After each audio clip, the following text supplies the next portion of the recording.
Sometimes you just gotta make them bite.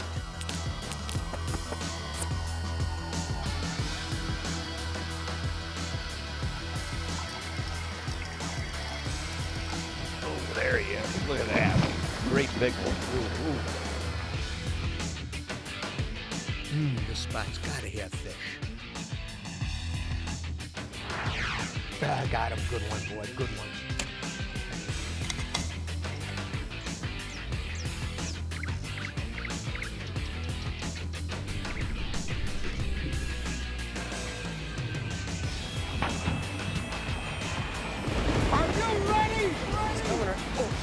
There we go. There, got him. Nice fish. That did not take too long.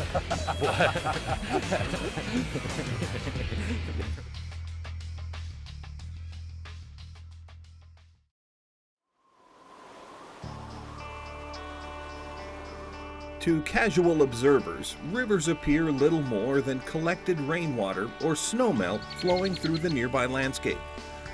They drain the surrounding terrain, delivering an ever-increasing buildup of nutrients downstream. To the fish living within them, rivers are like conveyor belts of food. Their fertile environments have incredibly high carrying capacities, capable of supporting many more fish per acre than most lakes. River levels and currents vary dramatically according to recent weather conditions, delivering a never-ending cycle of highs and lows, fasts and slows to the fish living within them. Fish react and adjust to these roller coaster conditions by moving substantial distances throughout the year to satisfy their seasonal needs for spawning habitat, food, comfort, and safety. Anglers who adjust to these changes are able to follow the fish and catch them consistently throughout the fishing season.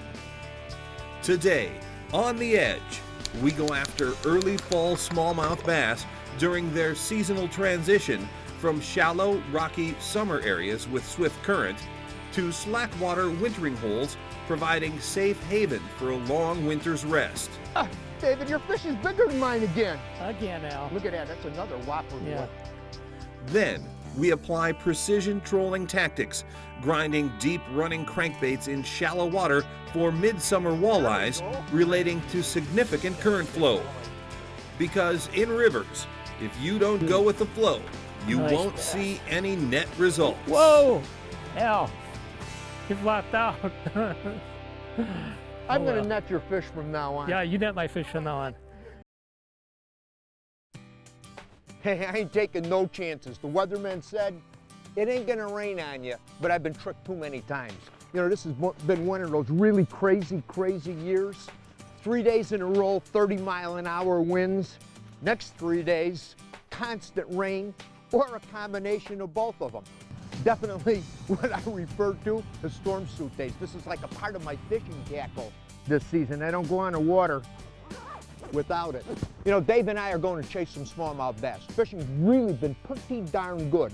We're catching them on a variety of different presentations, but Crankin really been at the top of the list, and the conditions are perfect for a good smallie crankbait bite. See, I came off of sand and there's a transition. Now see, I'm coming into rocks on both ends.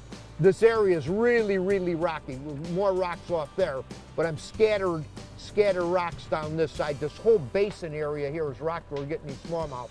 That's your standard sonar. This is my side imaging, a lot of rock off of this side, and that's my down imaging. These new units, you can see, I mean, it really gives you a perspective that we've never had before. Side imaging, there's a big log jam there. That's side imaging, that's down imaging, that's standard sonar. See that pile of stuff there, that would hold the fish there. I'm gonna actually go and fish that. That's a big giant log with scattered boulders all through it. Got the shallow spot there, and there's kind of a little dip. that goes around that is still kind of deep. It feels pretty good. I can't quite tell. Can't quite tell. Feels better. Feels better. I got one too. Yeah. You got one too? I got some a big size, one my there. size Bet on you this got a one. pike. Let me get a net on here, Bubba. You said you were a good net man. I am a good net This man. is a big fish. Yeah. Oh yeah. Yeah. You with them crank? Oh yeah. There you go, Bub. Beautiful bass, Al. Big, beautiful smallies like this are on the move this time of year. You know, this fish probably spent its summer in the fast water sections and riffles and rocks way up the river section here, but now with the seasonal migration as the cold water hits, it's moving downstream through the deeper water of the reservoir section, looking for a deep, safe place to hide at this time of the year.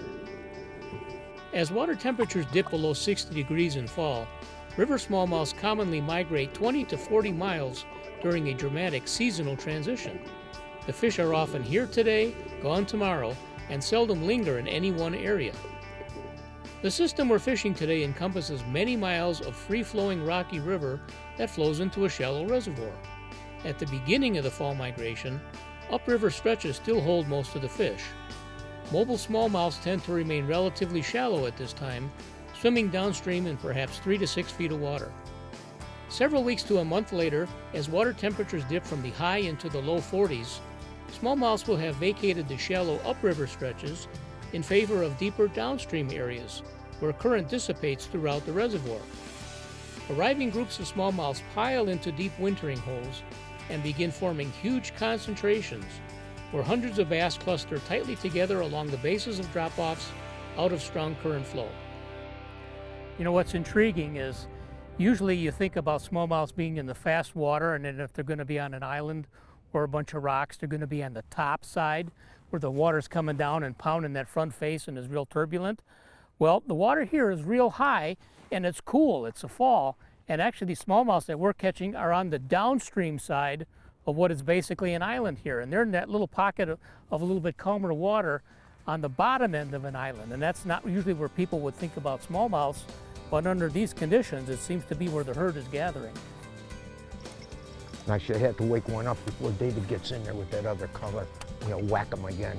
I had the right spot right there. I had a good cast there. I should have meat hogged him on that one. Like that fish right there. Big one there, David. My turn.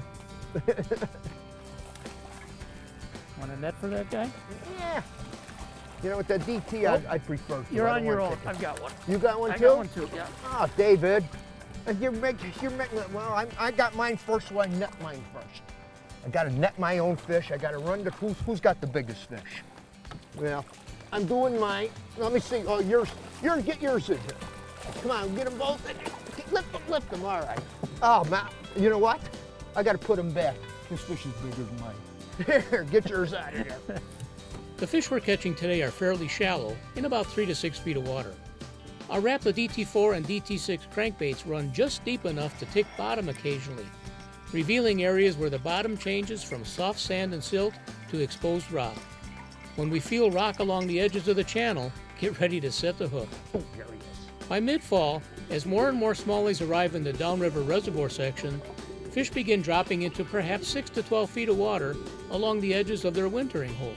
Deeper running DT10s and DT14s, retrieved slowly with frequent pumps and pauses, reveal key portions of deeper structures where bass are settling in for the winter. Now there's some fish down on the drop-offs. Actually, football head fish. We can catch them on roller jigs. We can catch them tubing. We can catch them drop shotting. But with that water as warm as it is, most of those fish are still up on the ledge, and that crankbait bite has really been producing. You know, as many fish as we have in this one spot here today, they may not be here tomorrow. These fish are on the move, and it's really a great time to be using these horizontal quick presentations like crankbaiting just for covering water. And basically you're fishing for an aggressive active fish anyway, and so you just keep zipping this thing along at the right depth level, make contact, you're going to catch them. The retrieve speed is always important. What we're doing here has just been a slow, steady retrieve. You know, nothing tricky, not burning it. It's just steady. It's just steady, and you could feel that bait just grinding along those rocks. Nothing tricky, no pauses, no pulls, just a steady retrieving. It's kind of bouncing through the rocks, zigzagging off them. You know, that's been working the best. We're fishing shallow water, cranking shallow water. I'm throwing a 610 medium action, tour edition, quantum rod with a smoke, a reel on it, 12-pound test suffix. Great combination for what we're doing here. You know, when you know how some of these structures are laid out, casting angles are critical. I know exactly where we're at. I fished this body of water, you know, many times over the years. I know this exact structure. So I know how to position the boat so we're coming right over those rocks perfectly. And a casting angle is always something you keep in mind and pay attention to. You know, if you fish a structure wrong, even though there's a lot of fish on it, you don't quite hit it on the right angle, you could catch a fish or two. And you could be leaving behind 10 more fish by just changing your angle and bringing that bait in at a different position and load the boat. So always think casting angles, casting angles. You know, don't leave a spot. If you catch 1 or 2 fish on a spot, take the time to change that angle a little bit. Parallel it, come from deep in on it. Make some changes until you understand what it's doing. I think he's got another one, you know that? Oh, man. Fall has always been one of my favorite times of the year to chase smallmouth bass. But because smallmouth school so heavily, they become subject to overharvest at times. So we always encouraged anglers to release smallmouths pretty much all year long. The good news is, the state of Minnesota recently instituted a catch and release season for smallmouth bass from early September through late February. Today, smallmouth bass fishing is absolutely booming throughout Minnesota waters. It's a fantastic resource that everyone can enjoy for years to come. I'll tell you, there's the proof. Fall is definitely cranking time for big lunker smallmouth bass like these. And if you got a good river nearby, put on a crankbait, get on the edge of the channel and go. And sooner or later, you're gonna come on these prime spots where these fish are gathering, and when you find that, man, you're gonna wail on it. It is tremendous. You know, crankbaits are unquestionably one of the finest tools an angler can have in their walleye arsenal. Today I'm fishing with longtime friend Alex Kessler, who is probably one of the best walleye crankbait fishermen I know. Last year we shot a really phenomenal piece, longline trolling in a natural lake. We were talking fishing deep water reefs and how to get on really tremendous schools of fish. Today we're looking at something different, and this is one of Alex's really strong suits, precision fishing in current. And we're talking shallow water fishing techniques that anybody who fishes a river, you want to know this. All river fish are very, very mobile based on a wide range of environmental factors. Food, water levels, and current all affect the movement of river walleyes. Though river fish move a lot, their feeding locations are very, very predictable. Underwater shelves where you have focused current concentrate bait fish and turn predators. The best shallow spots are easy to see visually and on your electronics. Today we're precision trolling, concentrating our efforts near bottlenecks and on main river channel points. Active fish in the warm water months positioned on the upstream side to feed. What we're doing here, you can see on the graph here, the current's running this way and we're just slipping along the front face. It's a classic spot. There's little current ripples off that little rock there. There's a few more sunken boulders, and we're just dragging our crankbaits right along the front face. That's generally where the walleye's position.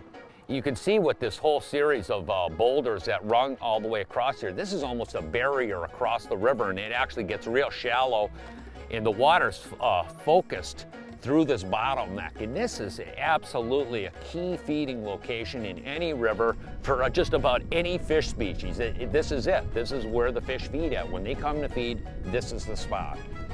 Mr. Kessler, as you can see, why he's the king of crankbaits. Look at the way he keeps them. The interesting thing, he does this little rubber band technique. What he does is take a rubber band, hooks it around one eye like this, and you just wrap it around it tight like this. And then just take the last bit and just put it over the hook.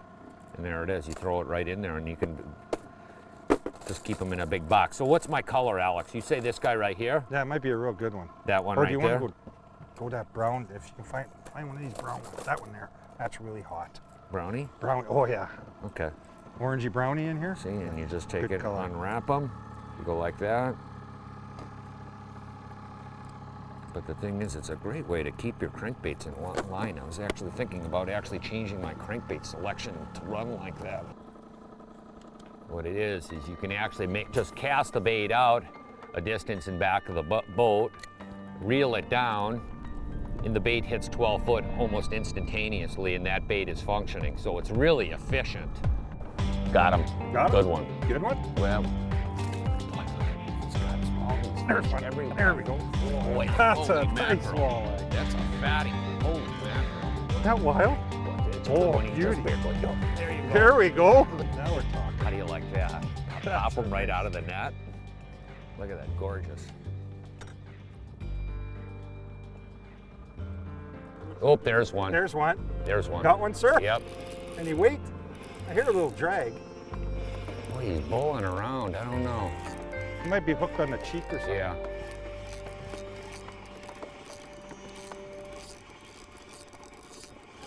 Oh, it's a nice Waldo. Yep. Little Waldo. Come here, bud. Boy, he ate it. Oh, nice. Look at how stocky that fish is. Oh. It's like a football. One thing you'll notice is actually, it's sort of interesting, Alex uses a lot of crankbaits that are actually deeper diving baits than you would think about. Like you're pulling what, a tail dancer right now that would run how deep? Probably on the braid it'll run about 17 to 20 feet, and we're running it in 7 to 11 feet. Why do you run that bait? There's a specific reason. That's Yes. why I'm asking. I call it like a playing forward bait. As soon as it hits something, the hooks lift and it always pushes up forward like this, constantly. Very snag free in shallow water. A lot of people don't know that. That is a huge asset to when you're fishing shallow water. There's one. There we go. Today we're fishing a high-speed run-and-gun approach. Generally, we'll only spend 10 to 15 minutes trolling on any given spot. Whoop, there's a good one. I got one too. Good one there. Double That's head. a bet. Yeah, I got a better one here. The walleyes we're fishing for are aggressively hunting on these shallow flats, so it doesn't take long to get bit. Oh yeah, look at that thick. Easy angry, look at that. A wide array of crankbaits can be used for walleyes depending on the depth of water and technique. Today we're using two key trolling baits, a 20-foot Trolls 2 minnow and a 20-foot deep tail dancer.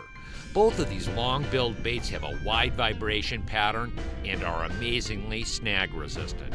One thing that's important to realize, we're really trolling with oversized baits in shallow water. Today we've been catching a lot of fish in the 5 to 12 foot range. These deep diving baits minimize the amount of line you need out. In turn, you have better lure control. This tactic is a real precision trolling technique. One of my most important pieces of equipment is my Mercury 99 Pro Kicker. I fished lots of walleye tournaments, and speed is such a big key when you're fishing with bottom bouncers, crankbaits, live bait rigging, and I can really dial in on the particular way we have to fish for that day. Right now we're in fairly heavy current. We're sucked up against the bank. We're looking for shallow, hungry, bigger fish. And I got to keep the speed about 1 mile an hour for our crankbaits to tick the bottom, and it allows us 1 mile an hour to have a good forward progress where we're covering the area real quick. So the kicker is so important. Once you have the speed dialed in, the crank you're using, the current, calm water, wherever the conditions is, when you have it all together, success. Yeah. That's what it equals. There's one. Got him? Yep, got him. That's a better fish. See what we did? We moved out a little bit. Boom. For you, Mr. Kessler. Hey. Here we go. There we go. You know what, James? I'll let you get behind me here. Okay, I'm with you. Might be a little I got the easier. net ready. Staying down like let's- a good old girl.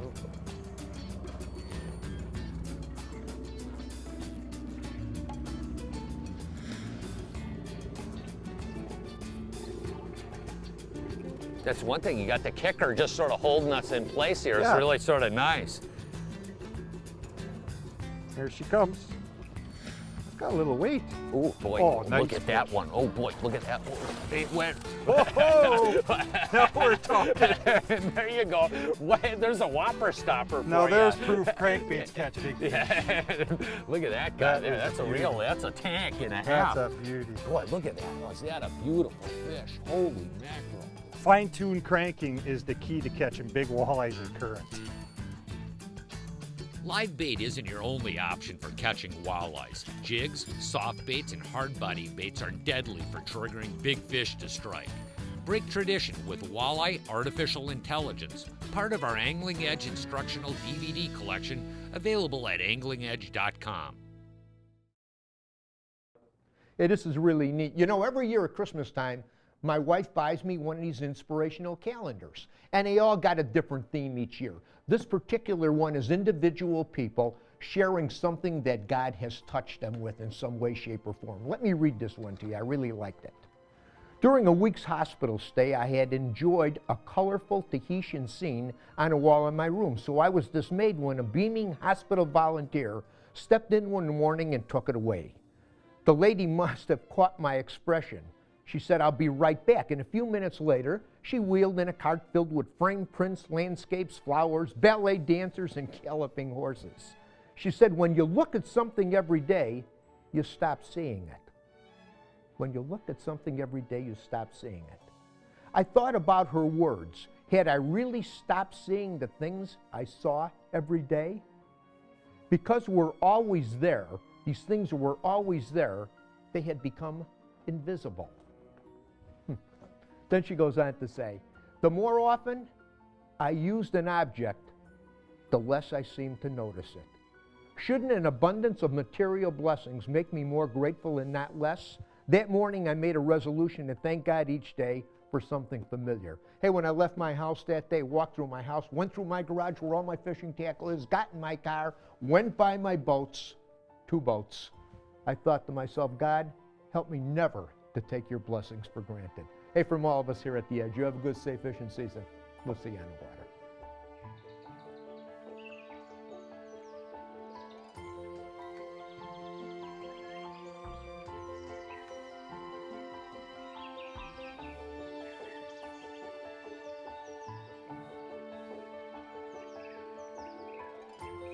Hey, I sure want to take an opportunity to thank all our sponsor partners for making this show possible. And if you like what you see, let them know and support them. For more information, check us out at anglingedge.com, Facebook, or the YouTube channel. Hey, thanks for watching.